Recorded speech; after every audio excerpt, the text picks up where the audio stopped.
Hello, and welcome to my last installment for my Red Queen costume from last year. I've given you the hair, or rather, the wig. Starting off with the mannequin headstand so I'm able to actually work on it as if it's filled out, and a mannequin head to actually fill it out. As for the wig, I did start out with an existing one.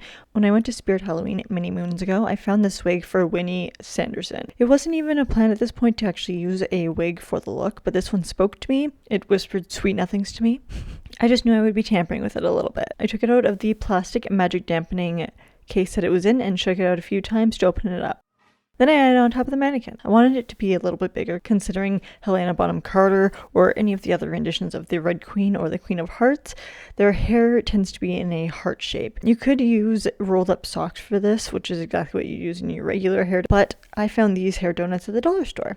My original idea was to place them under the wig and then sew them in, but that was a weird look, so I instead found the area that I wanted them to be in. I took the hair with one hand and kind of parted it around.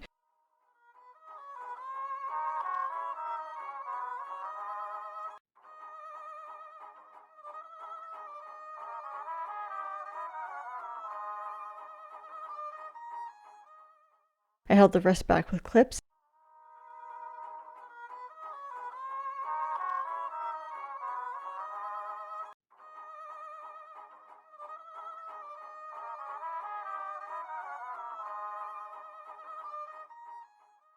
And then cut off what was in my hand.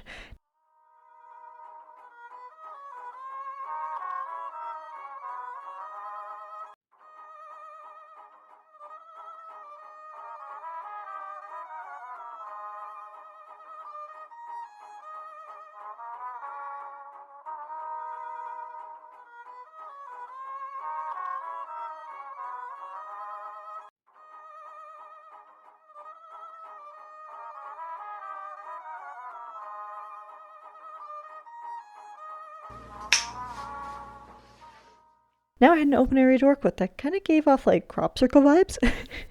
Anyways, I digress. I used a generous amount of hot glue on top, but soon to be bottom, of the hair donut, and started placing pieces of the hair I just cut off on it. With a base layer,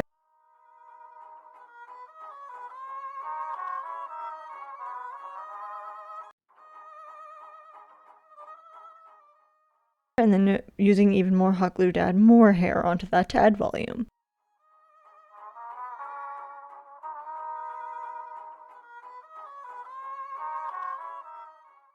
I obviously did this twice as per two pieces. I picked it up and then pulled the hair around the donut and then placed even more hot glue onto the crop circle area of the hair.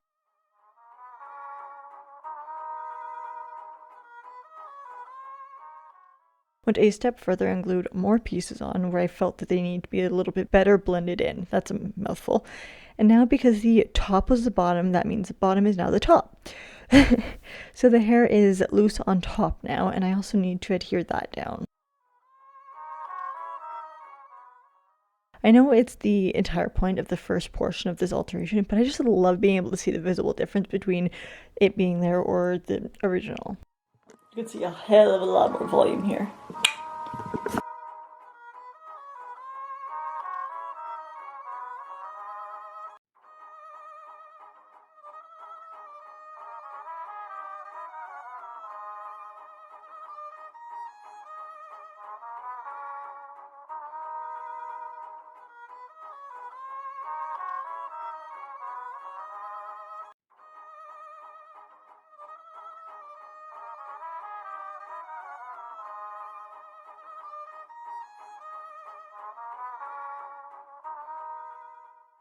To shape it better, I used hairspray. This is the got2b freeze spray, which works wonders on fake hair.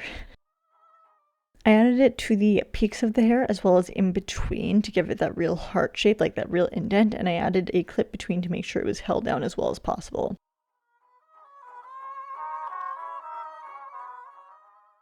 I then took the blonder portions, let's call them blonde, at the front and sprayed them up as well.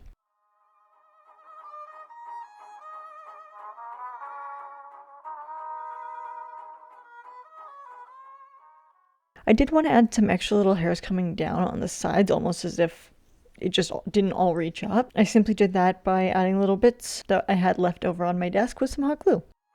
One of the final steps was adding the card roses that I made, which you probably have seen if you watched any of the other Red Queen videos leading up to this one. Once again though, adding those into the hair with hot glue, only I was holding them into place until the hot glue was stable because they were a little bit heavier.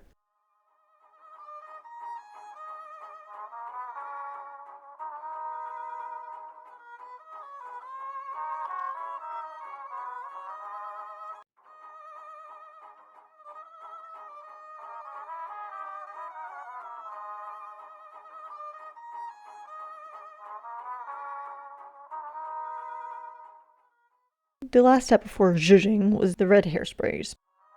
I didn't feel like it was red enough.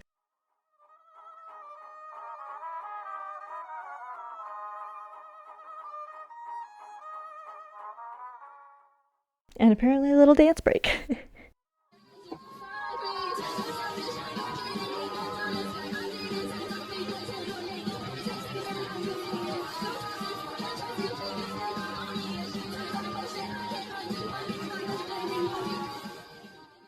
I did end up adding a little bit more red paint to the roses just to give them even more of a red look, obviously.